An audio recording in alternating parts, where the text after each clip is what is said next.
story, right? The Oedipal mother is the mother who devours her child by refusing, by overprotecting him or her, so that instead of being strengthened by an encounter with the terrible world, they're weakened by too much protection, and then when they're let out into the world, they cannot live. And that's the story of Sleeping Beauty, and that's what the king and queen do. And they apologize to Maleficent when she first shows up and say, well, you know, they have a bunch of half-witted excuses why they don't invite her. We forgot. It's like, I don't think so. You know, you don't forget something like that. And she kind of makes that point. It's right, the whole horror of life. You don't forget about that when you have a child, that's for sure. You might wish that it would stay at bay, but you do not forget about it. The question is, do you invite it to the party? And the answer is, it bloody well depends how unconscious you want your child to be. And if you want your child to be unconscious, well, then you have the added advantage that maybe they won't leave home, and so you can take advantage of them for the rest of your sad life instead of going off to find something to do for yourself. Well, and then of course you can take revenge on them if they do have any what would you call impetus towards courage that you sacrificed yourself 30 years ago and want to stamp out as soon as you see it develop in your child. That's another thing that would be quite pleasant.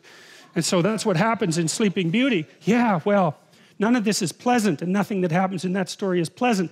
So Sleeping Beauty, she's naive as hell. They put her out in the forest and have her raised by these three like goody two-shoes fairies that are also completely devoid of any real potency and power, right? There's nothing maleficent about them. And then the first idiot prince that wanders by, she falls in love with so badly that she has post-traumatic stress disorder when he rides off on his horse, right? That's what happens. And then she goes into the castle and she's all freaked out because she met the love of her life for like 5 minutes, for God's sake. And you know, that's when the spinning wheel, that's the wheel of fate, pops up and she pricks her finger, right? They try to get rid of all the spinning wheels. They try to get rid of all the wheels of fate with their pointed end, but she finds it, pricks her fingers and falls down unconscious. Well, she wants to be unconscious, and no bloody wonder. She was protected her whole life. She's so damn naive that her first love affair just about kills her. She wants to go to sleep and never wake up. And so that's exactly what happens. And then she has to wait for the prince to come and rescue her. Well, you think, how sexist can you get, that story? Well, seriously, because that's the way that would be read in the modern world. It's like she doesn't need a prince to rescue her. That's why Disney made Frozen that absolutely appalling piece of rubbish.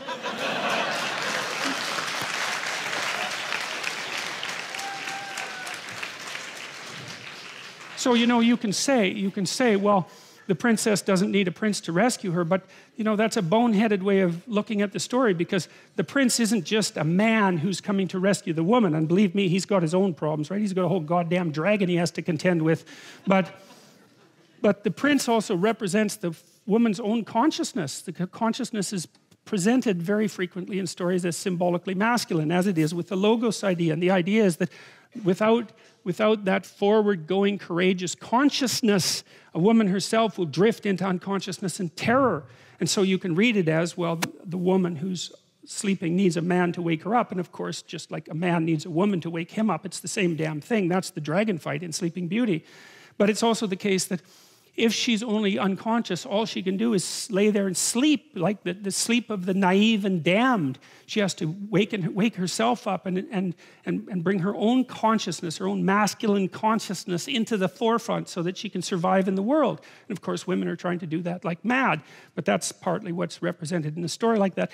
And that's partly what's implicit in this idea, is that unless the woman is taken out of man, so to speak, then she isn't a human being. She's just a creature. And that's partly what's embedded in this story.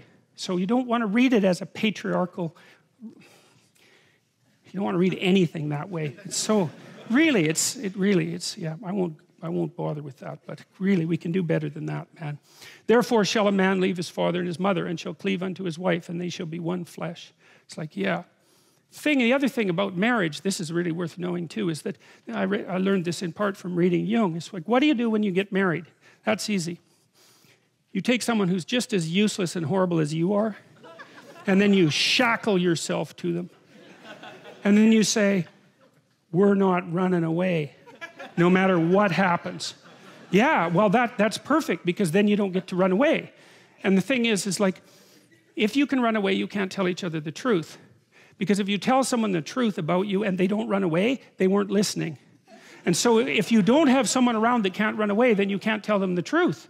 And so that's part of the purpose of the marriage. It's like, okay, I'll bet on you, you bet on me. It's a losing bet, we both know that, but given our current circumstances, we're unlikely to find anyone better, that's for sure. You know, there are two things that come off of that. One is, you know, people are waiting around to find Mr. or Mrs. Right. It's like, here's something to think about, man, to put yourself on your feet right. If you went to a party and you found Mr. Right, and he looked at you and didn't run away screaming, that would indicate that he wasn't Mr. Right at all, right? It's like the old Nietzschean joke, if someone loves you, that should immediately disenchant you with them.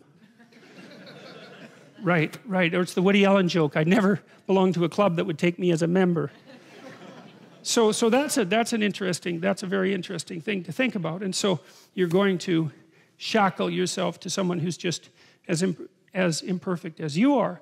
And then the issue is you might be in a situation where you can actually negotiate, because you might think, well, there's some things about you that aren't going so right, and there's some things about me that aren't going so right, and we're bloody well stuck with the consequences for the next 50 years. So we can either straighten this out, or we can suffer through it for the next 5 decades. And you know, people are of the sort that without that degree of seriousness, those problems will not be solved. You'll leave things unnamed because there's always an out. It's like, and it's the same thing when you're living together with someone. You know that people who live together before they're married are more likely to get divorced, not less likely. And the reason for that is, what exactly are you saying to one another when you live with each other? Just think about it. Well, for now, you're better than anything else I can trick. But I'd like to reserve the right to trade you in.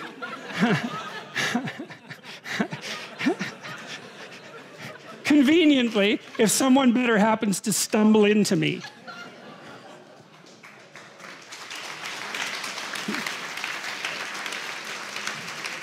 Well, how could someone not be insulted to their core by an offer like that? Now, they're willing to play along with it because they're going to do the same thing with you. Now, well, that's exactly it. It's like, yeah, I know you're not going to commit to me, so that means you don't value me or our relationship above everything else. But as long as I get to escape if I need to, then I'm willing to put up with that. It's like, that's a hell of a thing. I mean, you might think, how stupid is it to shackle yourself to someone? It's like, it's stupid, man. There's no doubt about that. But compared to the alternatives, it's pretty damn good. Because without that shackling, there are things you will never, ever learn, because you'll avoid them. You can always leave. And if you can leave, then you don't have to tell each other the truth.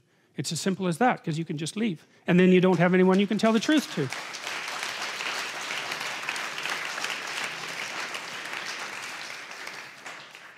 So there's some representations of the idea of the original. It's not, this isn't all Adam. This is an old Chinese symbol. I think it's Faxianua, although I think I have the pronunciation wrong, but it's really cool. See the snakes down here? They're kind of like a DNA symbol, which I find very interesting. And so that's the original cosmic serpent. That's sort of the potential out of which that emerges. And then that's the differentiation of that into male and female. And so that's like the predatory unknown. That's one way of thinking about it. That's the most fundamental conception of mankind, is something like that, is the predatory unknown. And then the bifurcation of that into the two fundamental cognitive elements of human perception, masculine and female. And you see the same thing here. This is Chinese. This is Egyptian, also extraordinarily old. It's the great serpent that underlies everything, bifurcating itself into Isis, queen of the underworld, and Osiris, king Pharaoh, king of order. You see the same thing in an old alchemical symbol. I love this one. It looks quite a lot like the little thing that Harry Potter chases around, eh? Yeah, and that's not accidental, by the way, because the seeker is the thing that chases this, and the seeker that chases this and catches it wins. And that's a really old idea, and how the hell J.K. Rowling knew that, I cannot figure out, because that is a very, very archaic symbol, arcane symbol. On Google, it's called the round chaos. And the only reference to the round chaos that I can find on Google is on my webpage. And so I have no idea how Rowling came up with that. I mean, I know she looked at a lot of old texts, but the idea that if you play the metagame and you catch this, you win all the games is exactly right. And that's the motif for, what's the name of that? Quidditch. Yeah. So there's the potential. That's like the potential out of which God made the world at the beginning of time. And what emerges out of that is some kind of, that's the dragon, you know, in the dragon fight. That's partly the serpent that's in the Garden of Eden. And then that's the manifestation of masculine and feminine out of that. Potential, predatory unknown, masculine and feminine. It's like a single representation of the evolutionary history of human cognitive consciousness. So cool. And that's also an image of the ideal. It's the union of sun and moon, and it's this hyper creature, hermaphroditic, that's also the Adam and Eve that existed at the beginning of time before the fall. And it's the purpose of marriage. All of that as a sacrament, all of that in these images, it's just absolutely unbelievable what images can pack into them.